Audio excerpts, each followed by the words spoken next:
Hello అండి, అందరికీ నమస్కారం. శ్రావణి వంటిల్లోకి స్వాగతం. ఇవాల్టి వీడియోలో మునగాకు కారం పొడి ఎలా ప్రిపేర్ చేసుకోవాలో చూపిస్తాను. మునగాకులో మనకి ఉపయోగపడే చాలా మంచి గుణాలు ఉన్నాయండి. ఆయుర్వేదం వాళ్ళు చెప్పడం ఏంటంటే ఈ మునగాకు 300 రోగాల్ని నయం చేయడానికి ఉపయోగపడుతుంది అంటారు. మరి ఈ మునగాకులో ఏమేమి ఉంటాయో నేను వీడియో చేస్తూ మీతో షేర్ చేసుకుంటాను. ఈ పొడి మటుకు దోశల్లోకి, ఇడ్లీలోకి, వేడి వేడి అన్నంలో నెయ్యి వేసుకొని తీసుకుంటే చాలా బాగుంటుంది. ముందుగా ఆకుల్ని వరకు ఇలా తుంచేసుకొని శుభ్రంగా కడిగేసి వడబుట్టకేసుకోండి. ఈ ఆకుల్లో విటమిన్ ఏ పుష్కలంగా ఉంటుందండి, చాలా ఎక్కువగా ఉంటుంది. యాంటీ ఆక్సిడెంట్గా కూడా పనిచేస్తుంది. అంటే బ్యాక్టీరియా ఏమన్నా మనలో ఉంటే కనుక వాటిని రిపేర్ చేయడానికి ఉపయోగపడుతుంది.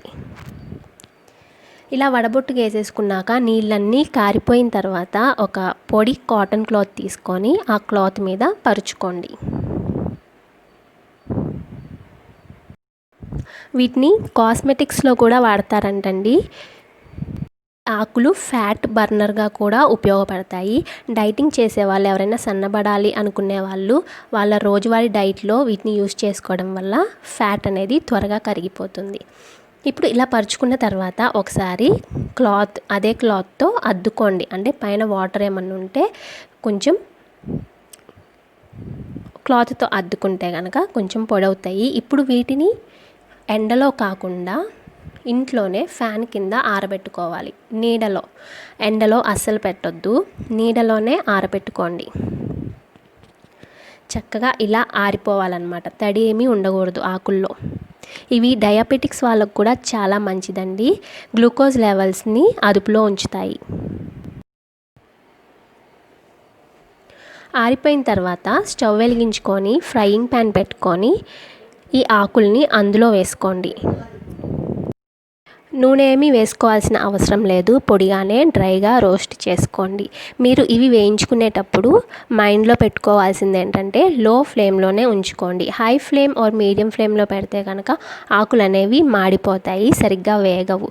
సో పక్కనే ఉండి కలుపుకుంటూ లో ఫ్లేమ్లోనే వేయించుకోండి. ఇవి పెట్టేసి పక్కకి వెళ్ళిపోతే కనుక ఆకులు ఊరకనే మాడిపోతాయి. దగ్గరే ఉండి కలుపుకుంటూ వేయించుకోండి. వినిపిస్తుందా? ఇలా కాసేపటికి మనకి కలుపుతున్నప్పుడు ఎండిపోయిన ఆకులు సౌండ్ వస్తుంది కదా, అలా వస్తాయి అన్నమాట. అప్పుడు స్టవ్ ఆఫ్ చేసేసుకోండి.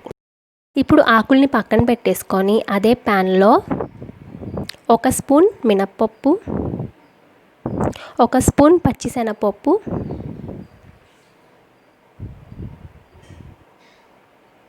2 స్పూన్ల ధనియాలు,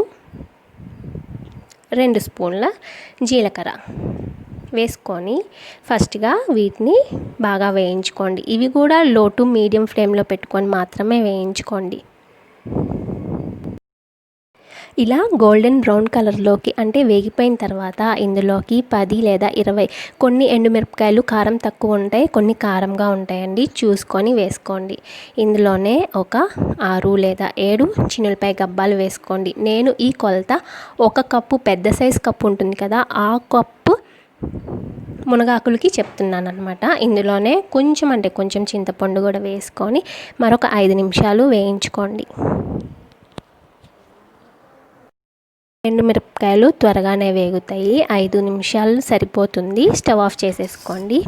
ఇప్పుడు మునగాకు చల్లారిపోయిన తర్వాత మనం వేడితో మెదిపితే పొడైపోతుందండి.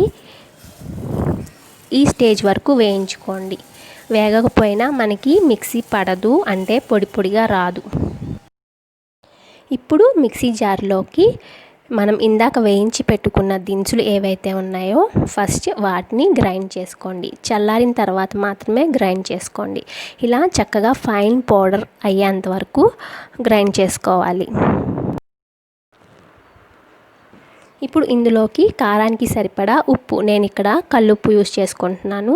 మీ దగ్గర లేకపోతే ఉంటే కనుక కల్లుప్పు వేసుకోండి, లేకపోతే మామూలు సాల్ట్ వేసుకోండి. ఎక్కువ సాల్ట్ కూడా పట్టదు, చూసి వేసుకోండి. తర్వాత ఇందులో వేయించి పెట్టుకున్న మునగాకులు కూడా వేసుకోండి. వేసుకొని మంచిగా ఫైన్ పౌడర్ అయ్యేంత వరకు గ్రైండ్ చేసుకోండి. ఉప్పు చూసుకొని చాలకపోతే ఇప్పుడు యాడ్ చేసుకోండి. ఈ పొడి మనకి ఇడ్లీలోకి, దోశల్లోకి నెయ్యి వేసుకొని తీసుకుంటే చాలా టేస్టీగా ఉంటుంది. వేడివేడి అన్నంలో నెయ్యి వేసుకొని ఫస్ట్ ముద్ద తీసుకోండి. చాలా హెల్తీ కూడా. రోజు తీసుకుంటే చాలా మంచిది. వీటిలో నాకు తెలిసిన కొన్ని హెల్త్ బెనిఫిట్స్ మీతో షేర్ చేసుకున్నాను. ఇవే కాకుండా ఇంకా చాలా ఉపయోగాలు ఉన్నాయండి ఈ మునగాకులో. సో మీరు కూడా ప్రిపేర్ చేసుకొని మీకు ఎలా వచ్చిందనేది నాకు తప్పకుండా కామెంట్ చేయండి. ఓకేనా? సబ్స్క్రైబ్ చేసుకోవడం మటుకు మర్చిపోవద్దు.